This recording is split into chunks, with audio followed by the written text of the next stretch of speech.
2021년 하반기 유망 산업 탑5 거기에서 또 각 산업별 주도주를 함께 알아봅시다.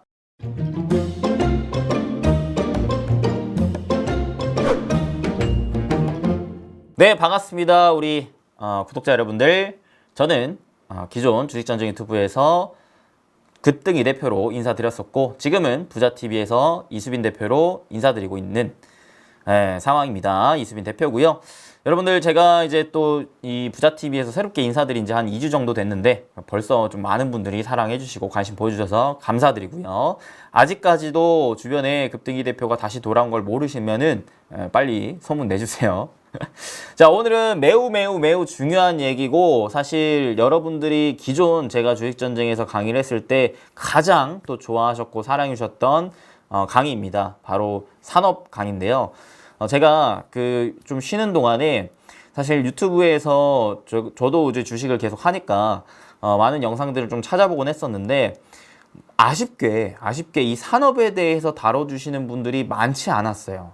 많지 않았어서 사실 조금은 아쉬웠습니다. 그래서 저라도 이 부분에 대해서 좀 더 많이 더 쉽게 알려드려야겠다라는 생각을 했고요. 그래서 여러분들이 이 산업에 대한 공부를 저와 함께 하나하나 이제 앞으로 해나가시면 좋을 것 같습니다. 산업. 제가 기존에 이제 산업에 대한 강의를 했을 때 뭐 수소차, 그 다음에 2차 전지, 반도체, 그죠? 5G, 이런 등등등 기타 등등 산업에 대한 강의를 많이 해드렸었는데 그럴 때마다 여러분들한테 이제 좀 기억하기 쉽게끔 제가 뭐라고 했어요? 이제 각 앞글자만 따가지고 반화제 AM이라든가 오반쪽 미친이라든가 이런 것들을 이제 알려드렸었는데 자, 그러면 지금 이 이수빈 대표가 올해 하반기를 바라봤을 때 과연 탑5로 주목을 하고 있는 이 업종은 무엇일까? 사실 제가 기존에 이 산업과 그리고 각 산업에 대한 주도주를 알려드렸었던 것들에 대해서 사실 수익에 대한 결과가 사실 조금 많이 좋았거든요. 네, 그래서 아마 기대하고 계신 분들이 많으실 것 같은데 이번에도 사실 어느 정도는 조금 책임감과 부담감을 가지고 이 탑5를 선별을 계속 좀 하느라 노력을 했습니다. 그래서 물론 이게 정답이 아닐 수도 있겠지만 그래도 제가 생각하는 저의 이제 개인적인 견해로 인해 좀 좋아 보이는 탑5를 저만의 또 생각과 또 근거, 기준을 가지고 좀 쉽게 설명을 해드릴 테니까요. 이번 영상도 끝까지 여러분들이 집중해 주시면은 분명 올해 하반기에도 풍성한 수익과 함께 딱 빵끝 웃으시는 여러분들 될 수 있을 거라고 저는 생각합니다. 자, 그러면 본격적으로 시작하겠습니다. 자, 오늘의 강의는 뭐예요? 바로 네, 맞습니다. 2021년 하반기 유망산업 탑5를 오늘 알려드리겠습니다. 자, 산업을 왜 우리가 봐야 하는가에 대해서 먼저 여러분들이 아셔야 될 것 같아요.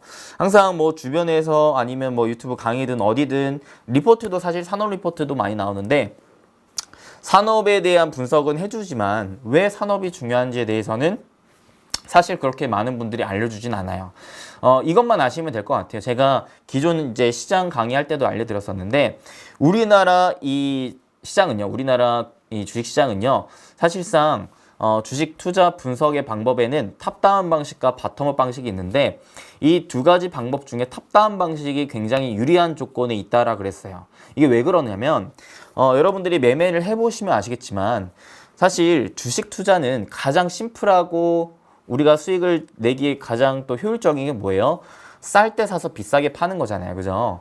그러면 기본적으로 여러분들이 알아요. 이제는 다 압니다. 주식을 싸게 사야 된다는 건 알아요. 근데 자, 이 주식이라는 거는요, 단순히 싸다고 좋은 건 또 아니에요. 싼데 결국에는 비싸질 수 있을 만한 종목을 우리가 잡아내야 되거든요. 그죠? 그래서 이미 우리 주식시장은 물론 시장이 국내 코스피 코스닥이 작년 대비해가지고 가파른 상승을 보여준 건 사실입니다. 시장이 많이 오르긴 했어요. 그죠? 코스피 같은 경우에는 역대 최고치를 계속 경신하고 올라가고 있는데요. 시장이 이럼에도 불구하고 여전히 싼 주식들이 있단 말이에요. 근데 싼 주식을 여러분들이 사봐서 아시겠지만 계속 그냥 싼 자리에 계속 머물러만 있는 애들도 있고요. 아니면은 싼데 갑자기 어느 순간에 확 튀어오른 애들이 있다라는 거예요. 그럼 우리는 후자를 잡아야 되겠죠. 그래서 여러분들이 그 후자가 될 수 있을 만한 종목군들을 뽑아내기 위해서는 이 산업을 알아야 됩니다.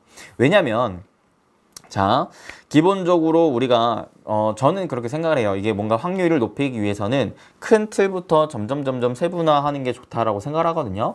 그래서 현재 이 시장이 올라갈 시장이느냐 아니면 떨어질 시장인가 아니면 횡보할 시장인가를 먼저 좀 잡아놓고 그 다음에 그 시장에 맞춰서 유망한 산업은 또 무엇인가, 전 세계 이제 글로벌 거시적인 경제 흐름을 좀 빗대어 우리가 바라보는 거죠.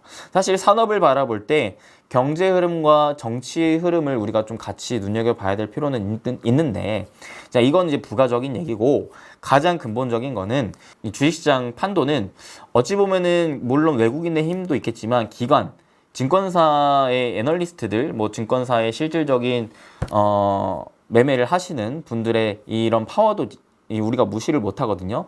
근데 그들이 어느 정도 이 각 종목들의 밸류에이션을 따질 때 많이 활용을 하시는 게 뭐냐면 이 산업군, 어떠한 특정한 산업군에서 대장주격인 종목과 그리고 그 평균 업종의 평균값 그리고 해당 특정 기업과 계속 비교를 해서 밸류에이션 측정을 합니다.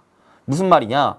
자, 예를 들어 최근에 여러분들 너무나 또 좋아하시는 뭐 카카오, 네이버 이런 종목군들을 바라볼 때 이제 글로벌 기업들과 비교를 하는 것을 좋아한다라는 거예요. 그래서 글로벌 기업은 뭐 예를 들어 뭐 구글은 어떤 지금 뭐 실적 대비 주가 밸류에이션은 뭐 얼마다라고 했을 때 우리나라 주식들은 그에 비해서 얼마 정도니까 우리나라 주식도 어느 정도 올라갈 만한 퍼센티지 게이지가 있다. 그러니까 추천을 하겠다. 이런 식의 이제 순서대로 가거든요.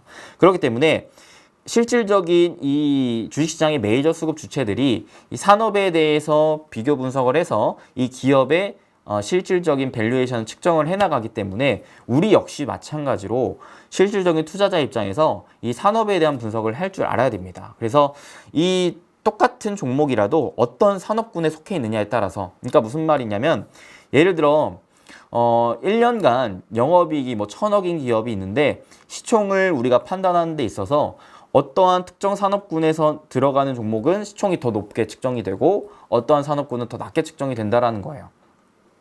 이게 여러분들이 밸류에이션을 측정할 때 가장 심플한 방법이 이 기업이 1년간 벌어들인 영업이익을 내가 이 기업을 만약에 인수를 한다라고 생각을 해봤을 때 실제로 만약에 이 기업이 지금 만약에 1년 영업이익이 1,000억인데 시총이 5,000억이다 하면은 그러면은 이 기업을 내가 만약에 5,000억을 주고 인수를 했다면 5년이면은 본전을 뽑겠네 라는 생각을 해요. 그러면은 보통 이거를 기준으로 PER을 5라고 생각을 하거든요. 그러니까 내가 투자한 이 자금을, 그죠? 내가 이 기업을 인수한 자금을 본전까지 낼 수 있을 만한 기간을 보통 PER이라고 하는데, 이 PER을 사실 뭐 업종별로 뭐 3을 측정하는 업종도 있고 5를 측정하는 업종도 있고 10, 20, 뭐 30 이렇게 측정하는 업종들이 다 다양하단 거예요. 그래서 업종별로 이 실적의 가파르기가 점점 가파르다면 당연히 PER은 더 높아지겠죠. 왜냐면은 예를 들어 뭐 작년에도 1,000억을 벌고 올해도 1,000억을 벌고 내년에도 1,000억을 벌 것 같은 기업이 있다면 이 기업은 사실 PER이 딱 그 정도 한 평균값이 한 10 정도에 머물 수밖에 없는 거고, 만약에 이 기업이 작년에 500억 벌었는데 올해 막 1,000억 벌고 막 내년에 2,000억 벌 것 같아요. 그러면은 PER이 뭐 그의 뭐 배수로 해서 측정이 될 가능성이 높다는 거죠. 그래서 우리가 주식 투자를 할 때 있어서 산업이 그렇기 때문에 좀 중요합니다.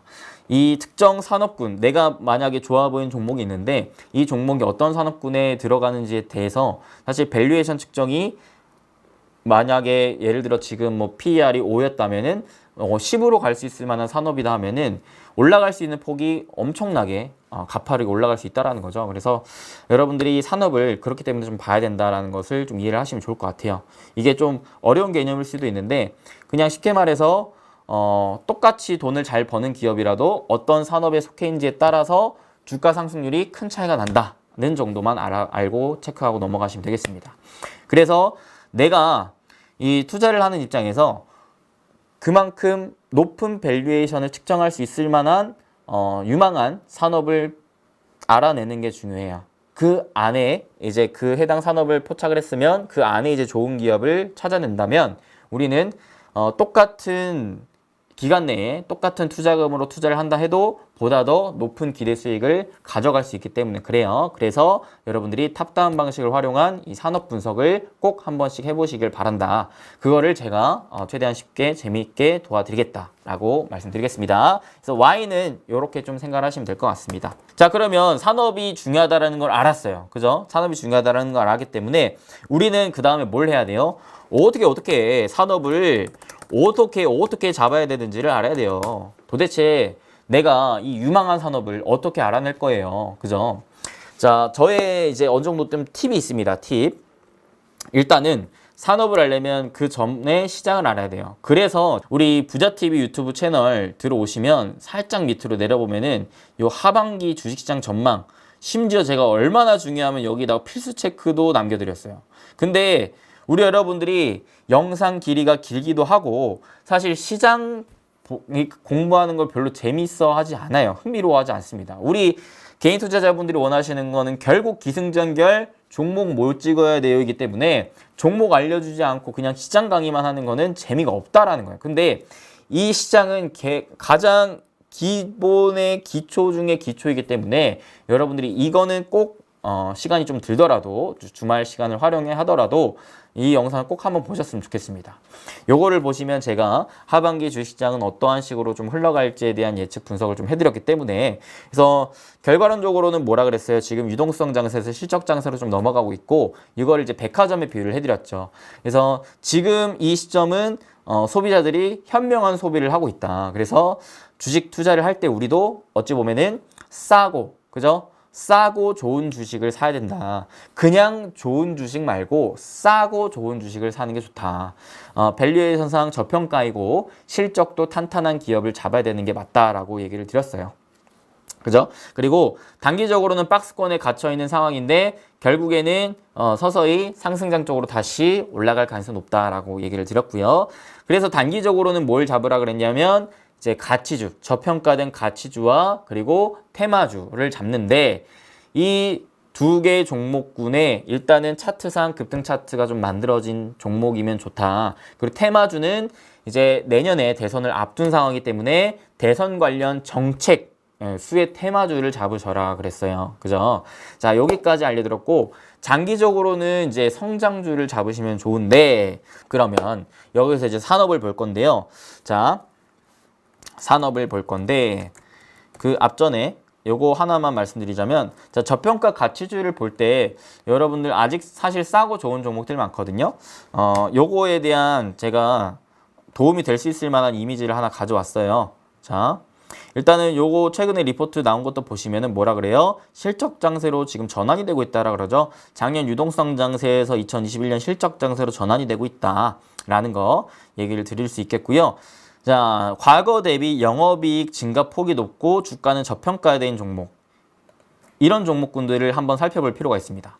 자, 봤더니 산업군에서 어떤 산업군들이 여기에 속해 있어요? IT 하드웨어, 그리고 화장품, 의류, 건설 이런 쪽이 좀 포함이 되어 있어요. 그리고 조금 접근해 있는 게 자동차까지는 접근해져 있다라는 거 알고 계시고 자, 두 번째 이제 내후년까지의 영업이익 증가율 대비 PER 하락폭이 큰 종목을 봤을 때 자, 우리가 그래도 잡을 만한 저평가된 종목은 뭐예요? IT, 가전, 반도체, 그리고 여기 자동차까지 볼 수가 있어요. 싼 가치주적인 측면으로 봤을 때 우리가 지금 알 수 있는 거는 IT, 그 다음에 화장품, 건설, 자동차, 그 다음에 반도체 이쪽까지는 좀 볼 수 있어요. 그리고 자, 요거 참고하시면 좋은데 2023년까지 이익 절대치 성장폭 대비 주가 매력도 상위. 이게 뭐예요? 내후년까지 봤을 때 좀 장기적인 그림으로 봤을 때 이 영업이익의 성장치 우리가 좀 전망을 따져봤을 때 그 성장 대비 지금 주가가 어느 정도 좀 싼 구간에 있는 종목들이 무엇이 있느냐를 살펴본 거거든요. 여기 보시면은 기아, LGU+, 현대중공업 지주, LG노텍, CJ, 대우건설 등등등등 있어요. 근데 요거 이제 공통된 산업 업종을 보시면은 자, 소매, 화장품, 필수 소비재, 자동차 요쪽이 좀 포함되어 있다라는 걸 우리가 알 수가 있죠. 그리고 건설. 그래서 그 다음으로 야, 연초 PER, 그죠? 야, 이익 증가율 상위, 그리고 연초 PER 고점 대비 하락폭 상위 종목. 이것도 마찬가지. 이익 증가율이 많은 큰 종목인데 지금 PER이 고점 대비 하락을 많이 한 종목이 뭐가 있느냐? 자, 삼성전자, SK하이닉스, 카카오 등등등 봤을 때 업종은 반도체, IT 가전, 화장품, 그죠? 건설, 자동차 이쪽이 있다라는 거예요.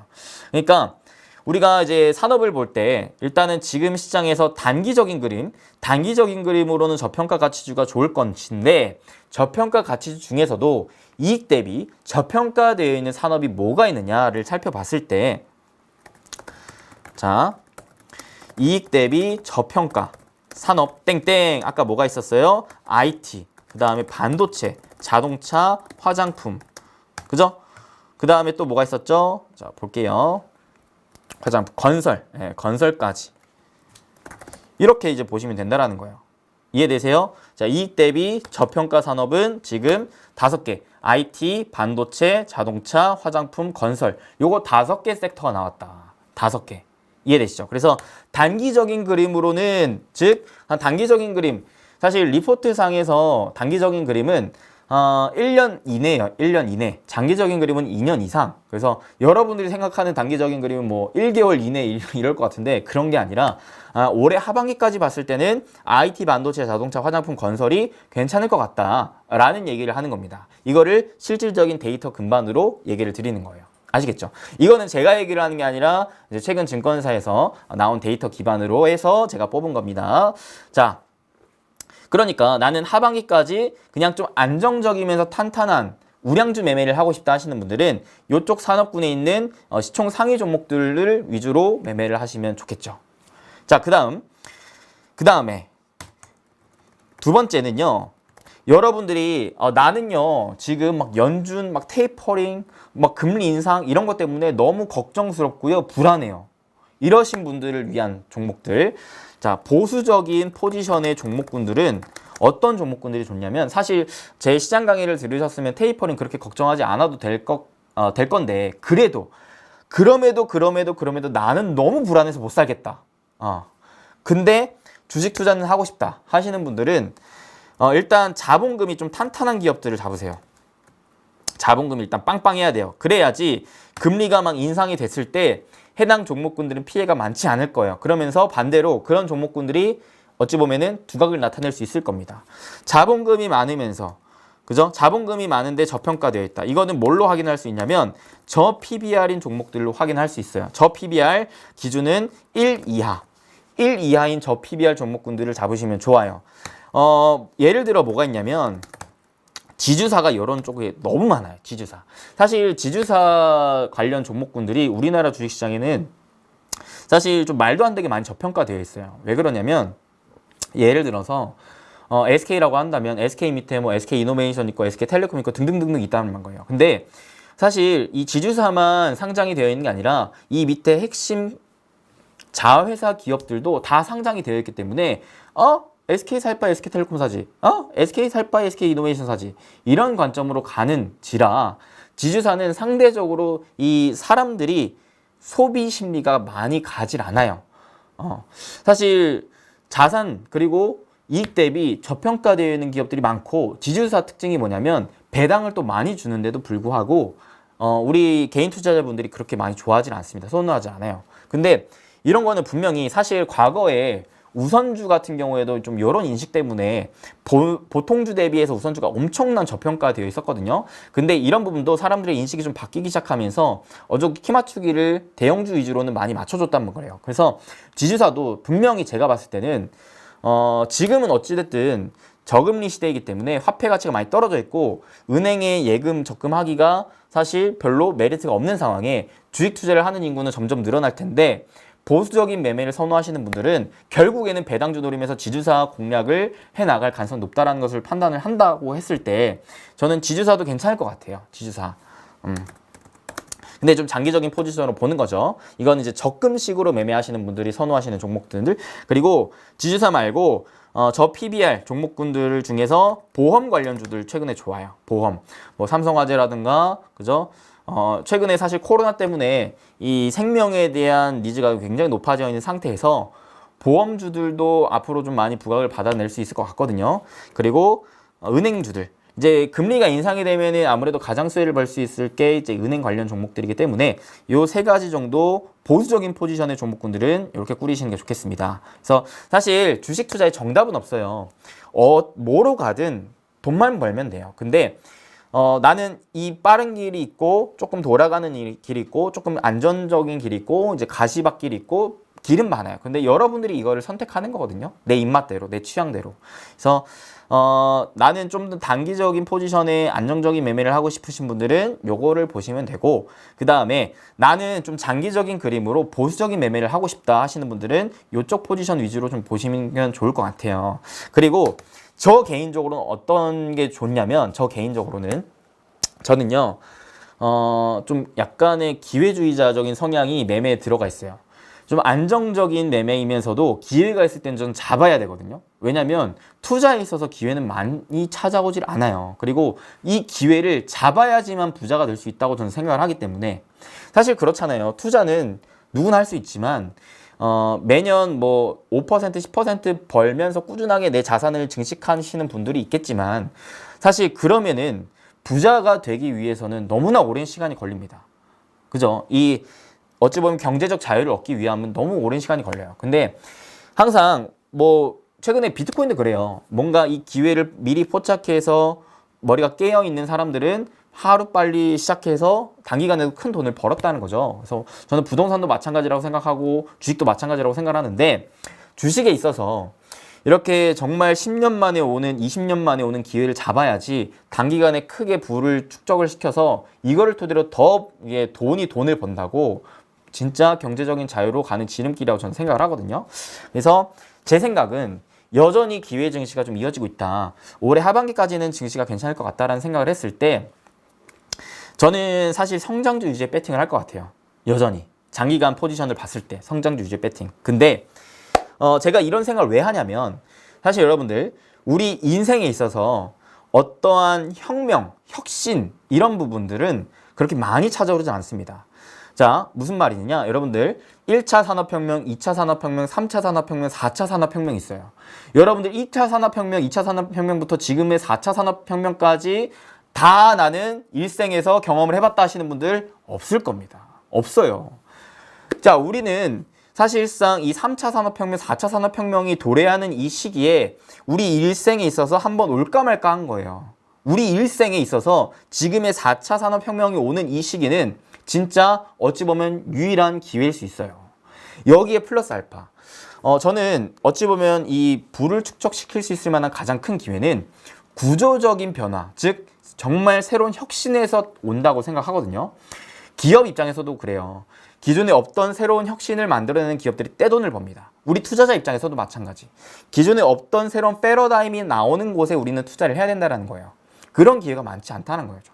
자, 그래서 저는 4차 산업혁명 플러스 알파, 지금은 에너지적인 측면에서도 혁신이 나오고 있다.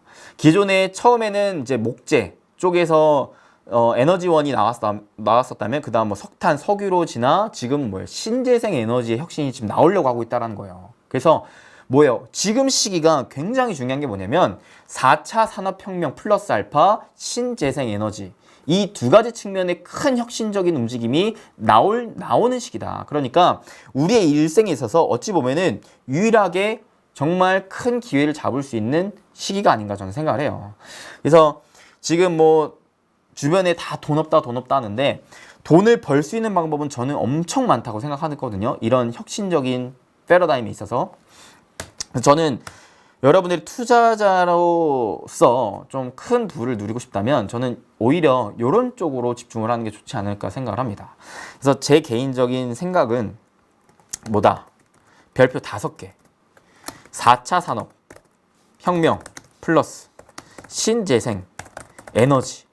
요거를 좀 보셔라. 요거를 보셔라. 그래서 요거는 이제 장기적인 진짜 우리의 투자 기회가 될 것이다 라고 좀 말씀드리고 싶어요. 기존에 없던 새로운 것들이 나오는 시기이기 때문에. 자, 그래서 이거를 볼 때요, 플러스 알파 또 볼 수 있는 게, 올해가 또 좋은 게 뭐냐면요, 2022년 대선을 앞두고 있어요. 제가 바로 직전 영상에서 알려드렸던 건데 우리 시장의 테마주가 판을 치는데 이 테마 중에서 가장 힘이 센 테마는 정부 정책 테마다 라고 그랬어요.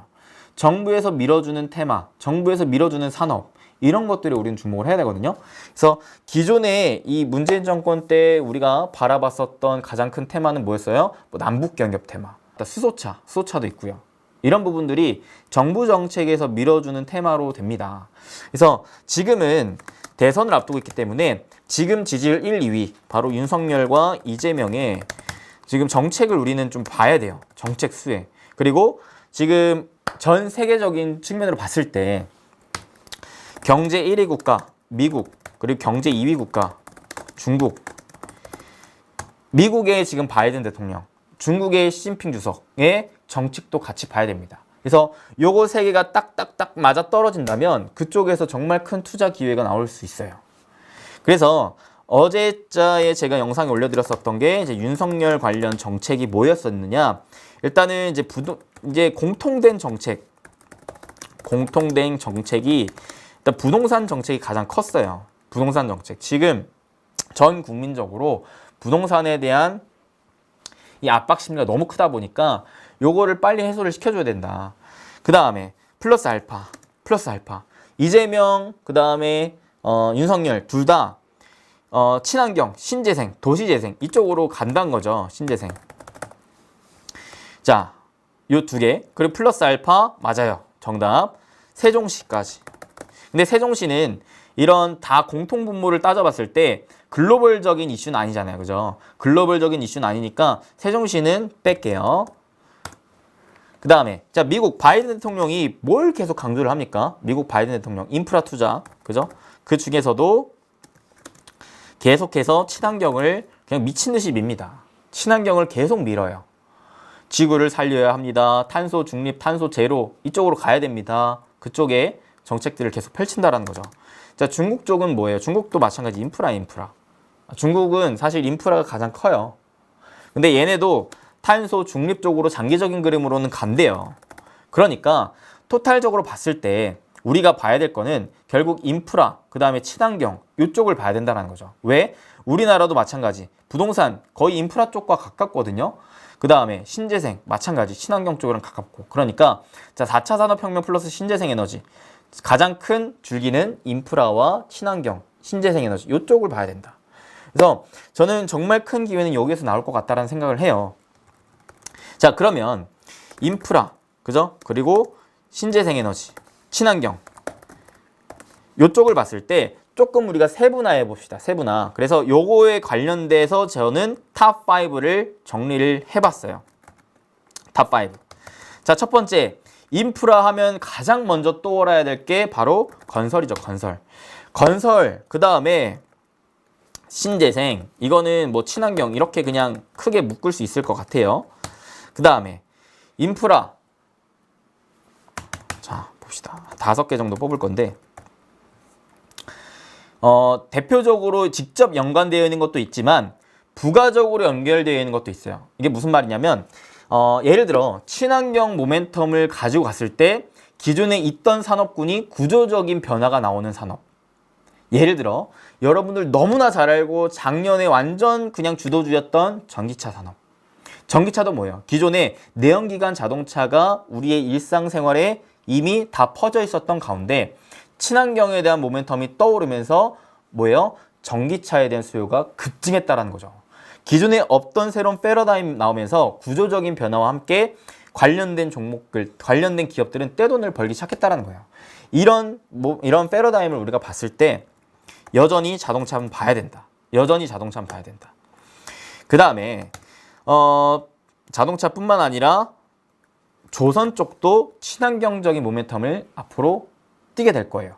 LNG 선박 관련해가지고 선박도 이거는 이제 이따가 좀 더 세부적으로 얘기를 할 건데 조선 봐야 되고요. 그 다음에 4차 산업혁명에 빼놓을 수 없는 가장 핵심 중에 핵심. 이거 없으면 4차 산업혁명 못해요. 5G를 하든 자율주행을 하든 그죠? 드론을 하든 뭘 하든 간에 반도체는 없어서는 안 돼요. 4차 산업혁명의 쌀과도 같습니다. 없어서는 안 될 반도체는 우리가 봐야 한다라고 생각을 합니다. 그래서 제 개인적인 탑5는 저는 이렇게 볼 것 같아요. 그러면 자, 세 번째 왓입니다. 왓. 왜 이 산업군들을 뽑았고 각 산업군 투자 이유는 무엇이고 각 산업군 대표 종목들은 무엇인지 주도주는 무엇이 될 것 같은지를 제가 한번 얘기를 해보도록 하겠습니다. 자, 요 5개 체크하셔야 돼요. 이제 조금 더 세부적으로 들어갈 거예요. 그리고 오늘 이 영상에서 사실 이거 5개 완전히 그냥 싹 세부적으로 다 하면은 이거 거의 한 5시간 걸립니다. 5시간. 제가 뭐 길게 하면 10시간 걸려요. 그러면 여러분들 못 봐요. 못 봐요. 그러니까 건설 중에서는 또 뭐가 중요하고 뭐가 핵심이고 뭐가 올라갈 것 같은지 신재생 에너지 중에서는 뭐가 핵심이고 뭐가 올라갈 것 같은지 이런 부분들은 앞으로 제가 차차차 또 강의를 해드리겠으니까 오늘은 큰 틀만 한번 잡아보도록 할 거예요. 오케이, 알겠죠? 그래서 건설은 그냥 대표적으로 제가 너무나 많이 말씀을 드렸는데 건설 투자 이유는 요거예요. 자, 하나씩 조금만 세부적으로 갈게요. 일단 건설이 기존에 왜 안 좋았는지를 생각을 해야 돼요. 건설이 사실 작년까지 안 좋았거든요. 왜? 일단 코로나의 피해를 받았어요. 코로나의 피해를 받았기 때문에 해외 신규 인프라 투자가 안 이루어지기 때문에 해외 발주가 없었다. 거의 미진했다. 그러니까 건설업체들이 돈을 벌 수가 없고 뿐만 아니라 코로나 피해로 인해서 유가가 급락하다 보니까 이거는 뭐 마진이 안 남게 되는 거예요. 여기에 플러스 알파. 근데 이러한 되게 불안 요소가 가득 차 있는 상황에서 건설주들이 사실 작년에 실적이 매우 좋았어요. 매우 좋았어. 그럼에도 불구하고 주가가 그냥 쌌어요. 쌌어요. 왜? 싸기만 하고 올라가지 못했었던 이유는 우리나라 정부, 현 정부, 문재인 정권이 뭘 해요? 부동산 정책으로 수요 억제 정책을 펼칩니다. 너네 부동산 사지마 누르니까 이 저항대가 너무 센 거예요. 나는 건설 돈을 많이 벌어서 올라가고 싶어 하는데 정부가 눌러요. 그러니까 올라가지를 못해요. 근데 여기에서 이제 올해 들어 풀렸습니다. 이 정부가 이 부분에 대한 실패를 인정을 하고 수요 억제 정책에서 공급 확대 정책으로 전환을 시켰어요. 그리고 그러면서 이제 윗구간에 있던 저항대가 열려버린 거예요. 그러니까 건설주들 입장에서 어때요? 완전히 그냥 신바람 난 거예요. 나는 그냥 올라가는 거죠. 여기에 추가적인 모멘텀들이 붙습니다. 유가가 70불 위로 지금 회복을 했고요. 그 다음에 코로나 지금 백신이 어느 정도는 접종이 계속 되면서 해외 발주들도 지금 늘어나고 있는 상황. 뿐만 아니라 자, 새롭게 당선된 서울시장 역시 뭐예요? 재개발 쪽의 정책을 계속 펼쳐내고 있고 그 다음에 내년 대선에 새롭게 당선이 될 가능성 높은 윤석열과 이재명 역시도 부동산 정책에 지금 힘을 주고 있는 상황이기 때문에 내년에도 기대가 되는 게 바로 건설이다라는 거예요. 아시겠죠? 자, 그래서 건설 기존 수요 억제 정책에서 공급 확대 정책으로 변화했기 때문에 저항이 뚫렸다. 저항이 뚫렸다. 날아간다라는 거예요. 그러면서 플러스 유가도 회복이 되었다. 그리고 이제 백신 접종으로 인해 해외 또 발주가 시작이 되었다. 해외 이제 인프라 투자가 실질적으로 진행이 되고 있다라는 거죠. 자, 그래서 요런 이제 3가지 이슈가 가장 큽니다. 건설 투자 모멘텀은 요거 3개가 가장 커요. 그래서 보다 더 건설이 좋아지려면 유가가 이제 70불 이상 계속 유지를 해줘야 되고 그 다음에 서울 재건축 규제가 좀 완화돼야 되고 중동의 플랜트 공사가 재개가 되면은 더 좋아요.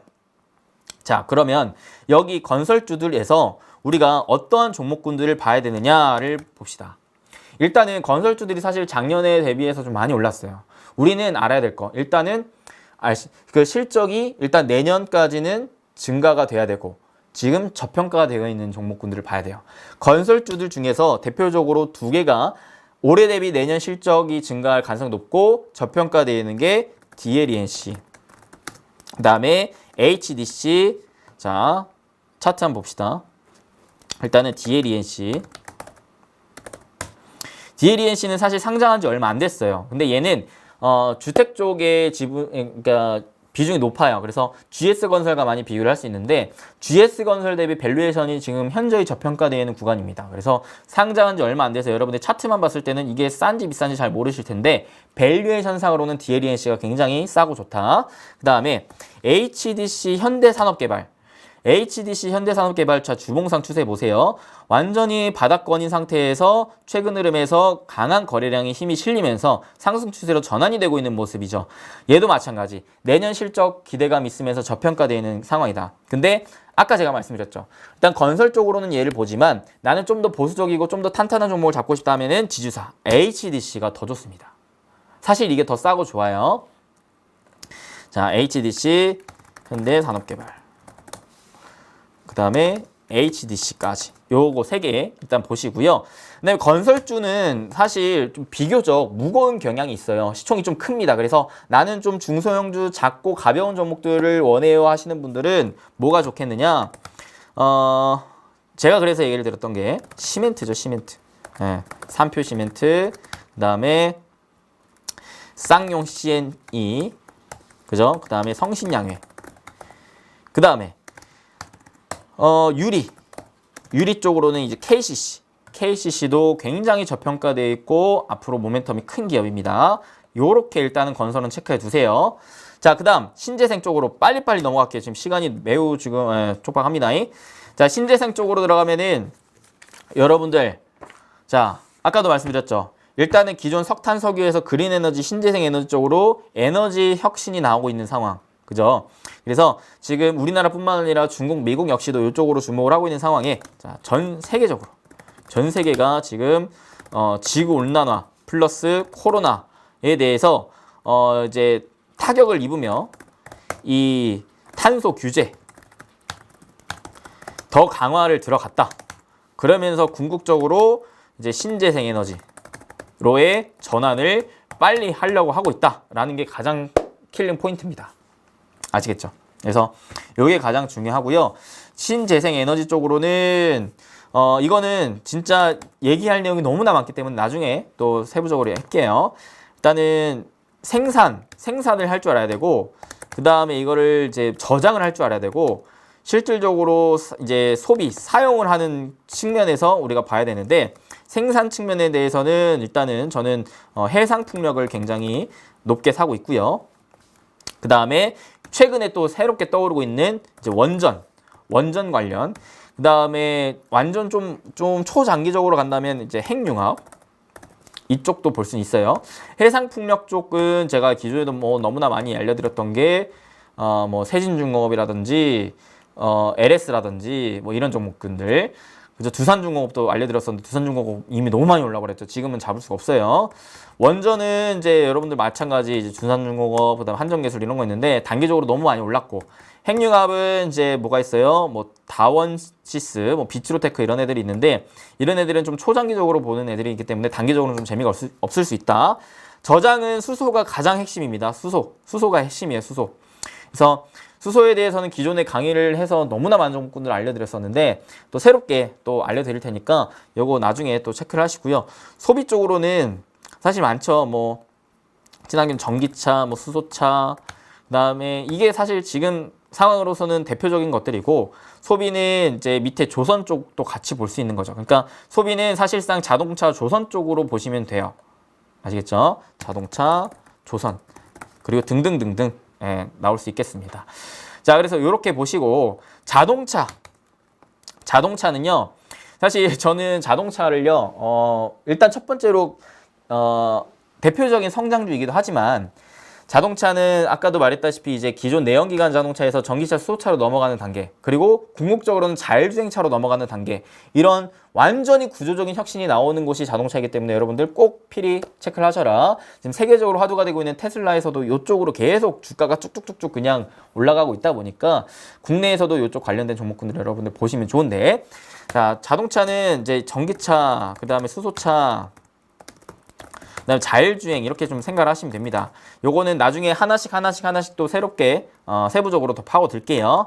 전기차는 사실 지금 잡기는 좀 애매해요. 그래서 지금 잡기는 수소차 자율주행 위주로 보셔야 되는데, 여기 플러스 알파로는 일단은 뭐 기본적으로 대표 종목은 뭐 현대차, 기아긴 하지만 그 다음에 여기는 뭐 자동차 부품도 같이 보시면 좋아요. 왜냐면 자동차 부품 관련 종목군들이 최근까지 이제 차량용 반도체 부족 이슈로 인해서 자동차 완성차 업체들의 주가가 별로 재미없었다 보니까 자동차 부품 업체들도 이에 따라서 가치 조정을 좀 계속 받아줬었거든요. 근데 이 중에서도 PBR, 그러니까 저평가되어 종목들이 워낙 많아요. 그래서 자동차 부품 업체들도 굉장히 좋게 보시면 좋겠다. 그래서 대표적으로는 뭐 현대위아, 현대모비스 이런 것들도 있고, 그 다음에 뭐 사실 PBR 종목들이 많은데 나중에 또 기회 되면은 같이 한번 보도록 하겠습니다. 그 다음에 조선 쪽은 얘도 마찬가지예요. 이제 조선 쪽을 봤을 때는 또 친환경에 대한 모멘텀 우리가 빼놓을 수가 없습니다. 사실 한국조선업이 주력으로 삼고 있는 선종이 탱커, 그 다음에 컨테이너선, 가스운반선 요 세 가지인데 최근에는 이제 LPG선, 그러면 LNG선 이런 쪽의 수주가 좀 늘어나면서 사실 한국조선업의 비중은 거의 뭐 100%급에 달한다라고 보여지고 있는데 기존에는 원래 조선을 아시아 중에서 중국, 일본, 한국이 다 나눠 가졌거든요. 그럼 여기 중에서도 이제 중국 쪽에서 저가형 조선 쪽을 완전히 그냥 점유율을 먹어버렸어요. 그래서 사실 저부가 가치 선박이 조선사 쪽에서 거의 뭐 벌커선이라든지 탱커선을 다 잡아가다 보니까 국내 조선업계들이 이제 경쟁력에서 많이 밀려났었는데 이제 새롭게 이번 코로나 시대 이후로 친환경에 대한 모멘텀이 부각이 되면서 뭐가 이 고부가 가치 선박, LNG선, 초대형 선박이 이제 부각이 된 겁니다. 그래서 이런 기술력을 가지고 있는 조선사들이 많지 않아요. 국내 이제 3대 조선사가 이제 앞서가고 있는 상황에서 이쪽 위주로 보셔야 되는데 23년부터 이제 이산화탄소 배출을 20% 아래로 낮춰야 되는 지금 정책들이 지금 발표가 되고 있어요. 50년까지는 70% 이하로 70%를 낮춰야 되는 이런 상황이 나오고 있거든요. 그래서 친환경 선박에 대한 비중이 계속 높아지고 있는 상황에 구조적 성장이 나오고 있는 거죠. 그래서 저는 조선은 이제 친환경 선박 이쪽으로 보시면 좋을 것 같아요. 그래서 LNG선, LNG 선박 위주로 보시면 좋은데 조선이 좀 많이 투자하기 어려운 게 뭐냐면요. 얘네는요 일단 수주를 따내요. 수주를 따내는데 이게 온전히 다 영업이익으로 가는 게 아니에요. 수주를 따내면 어느 정도 후불제이기 때문에 만약에 수주를 요청한 데에서 이 조선사가 배를 또 만들었는데 이거를 사가지 않으면 얘네는 부채만 엄청 늘어나고 완전히 그냥 말짱 도루묵이 돼버리는 상황이 나오기 때문에 그래서 최근 사실 삼성중공업이 이것 때문에 많이 주가가 엄청 그냥 바닥을 쳤죠. 뭐 그래서 여러분들이 실질적인 조선사에 투자를 하기보다는 그래도 안전빵인 조선사 밑에 있는 조선기자재 관련된 업체들을 보시는 게 좋지 않을까 싶어요. 왜냐하면 조선사 입장에서는 수주를 받아서 배를 만드는데 일단 기재자 업체들한테 부품을 받아야 될 거 아니에요. 받아서 배를 건조를 할 건데 근데 부품사들은 일단은 조선사 애들이 돈을 줄 거란 말이지. 그러니까 어느 정도는 기본적인 리스크는 조선사 대비해서는 그렇게 크진 않다라는 것을 생각을 해봤을 때는 차라리 조선기자재 쪽이 좋을 것 같다. 근데 조선사 쪽으로만 본다면 LNG 선박으로 LPG 선박, LNG 선박 쪽으로 봤을 때는 이제 한국조선해양 쪽이 좀 좋겠고요. 대형 LPG 선에서 지금 점유율을 높여가고 있기 때문에 근데 이제 기자재 쪽으로 넘어간다면 HSD 엔진, 조선 기자재 쪽을 보셔라. 그래서 HSD 엔진 얘는 왜 좋냐면 LNG 추진선의 점유율이 높아질수록 이중 연료 추진 엔진 점유율도 높아져 가는데 HSD 엔진이 그쪽으로 이제 부각을 받아가기 때문에 그래요. 그 다음에 본행제 쪽으로 본행제가 뭐냐면 LNG 초전 상태 유지하는 단열재인데 이쪽으로 한국카본이랑 그 다음에 동성 화인텍이 있어요. 그 다음에 부가적인 기자재 쪽으로는 제가 봤을 때는 세진중공업, 그 다음에 한라 IMS, 그 다음에 STX 엔진 이쪽을 보시는 게 좋겠다. STX 엔진은 특히나 최근에 친환경 선박 쪽으로 완전히 집중을 하겠다라고 이슈가 빵 나오면서 최근 급등이 나왔거든요. 그래서 단기적인 흐름 이후에 단기적으로는 뭐 조정을 받겠지만 장기적으로는 흐름이 좀 좋아질 것을 기대할 수 있을 것 같아요. 그 다음에 마지막 반도체입니다. 반도체는 두말할 거 없어요. 그냥 4차 산업혁명의 핵심입니다. 완전 그냥 쌀이에요, 쌀. 없어서는 안 돼요. 없어서는 안 돼. 근데 반도체가 최근에 사실 국내 반도체 업체들이 그렇게 막 주가가 좋진 않았어요. 글로벌 반도체 업체들은 굉장히 좋은 흐름을 계속 보여주고 있는데 국내 업체들은 비교적 좋은 흐름을 보이진 않았다. 왜 그러냐면 일단은 기본적으로 지금 비메모리가 핵심인데 국내 업체들은 메모리 비중이 좀 높고 그죠? 그래서 여러분들이 비메모리를 많이 보시면 좋아요. 비매물을 많이 보시면 좋고, 그 다음에 이제 삼성전자 아무래도 이재용 이 부회장의 그런 리스크가 부각이 되면서 삼성전자 자체적인 리스크로 인해 아무래도 신규 투자가 빨리빨리 나와줘야 되는데 그게 나와주지 않다 보니까 지금 어느 정도는 기간 조정을 좀 받아주고 있다. 근데 오히려 이런 기간 조정일 때 사 모아야지 나중에 추가적으로 상승 구간을 좀 크게 노릴 수 있다라고 좀 생각을 하거든요. 어차피 반도체는 뭐 짧게 볼 게 아니기 때문에. 그래서 저는 반도체는요, 사실 삼성전자의 투자를 꼭 여러분들이 살펴보시는 게 좋겠다라고 생각을 합니다. 일단 기본적으로 반도체 하면은 지금 쇼티지 이슈가 끊이질 않고 있어요. 반도체 없어서 못 팔 지경이다 보니까 쇼티지에 해당하는 업체들 위주로 일단은 보시고 그 중에서 비메모리면 더 좋고 그 중에서 삼성전자의 투자가 들어가면 더 좋아요. 그러니까 결과론적으로 봤을 때 쇼티지 이슈가 있으면서 비메모리 관련돼 있고 삼성전자 투자 수혜를 받을 수 있는 업체를 보셔라. 이거는 나중에 제가 조금 더 세부적으로 어떤 기업들이 있는지 알려드릴게요. 일단 지금 뭐 간단히만 얘기를 드리자면 대표적으로 뭐 워닝 IPS 이런 것들을 너무나 많이 보셨을 거고, 뭐 유진테크, 그 다음에 뭐 뉴파워 플라즈마, 그 다음에 뭐 ENF 테크놀로지, 그 다음에 쇼티지에 대해서 이슈를 받고 있는 게 이제 MK전자인데, 요거는 사실 제가 기존에 저랑 같이 매매하시는 분들에게 MK전자는 드렸는데 이미 너무 많이 올랐어요, 단기적으로. 근데 뭐 아직도 싸긴 하니까. 그 다음에 뭐 코미코 이런 애들이 있긴 해요. 반도체는 사실 좋은 게 너무 많죠. 맞아요.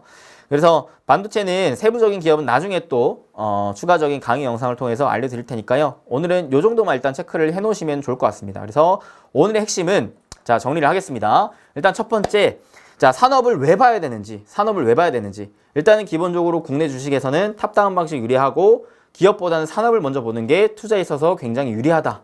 자 그러면 산업을 어떻게 봐야 되는지, 자 지금 시장을 알아야 된다. 그래서 현 시장이 유동성 장세에서 실적 장세로 넘어가고 있고 박스권 장세, 상승 장세로 넘어갈 가능성이 높아 있는 상황이기 때문에 일단 단기적인 포지션과 장기적인 포지션의 이제 매매 전략을 구사를 하셔라.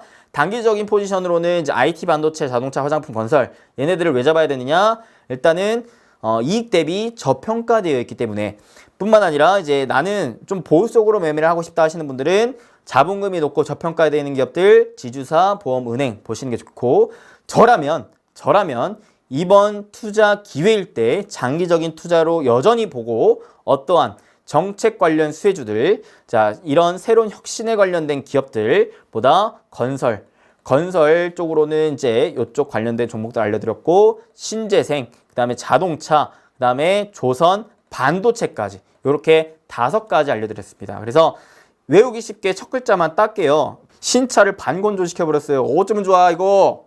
예, 외우기 쉽죠 여러분들. 자 그래서 이 이수빈 대표가 바라보는 2021년 하반기 유망 산업 섹터 탑5는 뭐예요? 반건조 신차. 예, 반건조 신차.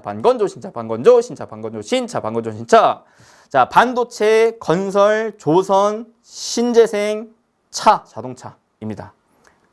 매우 깔끔했습니다. 그래서 여러분들 오늘은 요거 5개 일단 체크하시는 게 좋겠고, 앞으로의 영상에서는 각각 반건조 신차에서 우리가 어떤 투자 포인트를 잡아야 되고 어떠한 기업들이 핵심 기업들인지를 제가 좀 더 세부적으로 알려드리는 영상들을 함께 하도록 하겠습니다. 자 오늘 강의를 이렇게 마무리 질 텐데, 오늘 강의 도움이 되셨으면 당연히 잊지 마시고 좋아요, 구독, 알림 설정 한 번씩 꼭꼭꼭 빡빡빡 딱딱딱 눌러주시길 바라겠고요. 그리고 지금 제가 이벤트를 하고 있습니다. 이번 주 주말까지 이벤트를 하고 있는데요. 어떤 이벤트냐?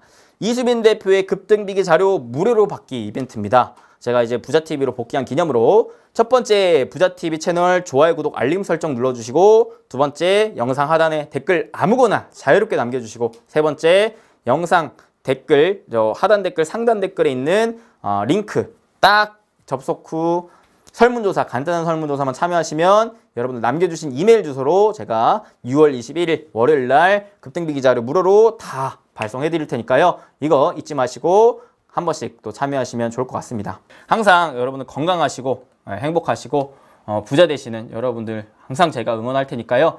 여러분들 끝까지, 주식시장은 단거리 경주가 아니라 마라톤 경주이기 때문에 지치지 마시고요. 포기하지 마시고 한 걸음 한 걸음 늦더라도 빠르지 않더라도 그래도 계속 나아가서 결국에는 부자 돼서 경제적 자유를 얻게 되는 우리 여러분들 다 되시길 진심으로 응원하고 축복하겠습니다. 조심히 들어가시고요. 끝까지 함께 시청해 주셔서 너무나 감사드립니다. 여러분들 행복 되세요. 감사합니다. 다음에 뵙겠습니다.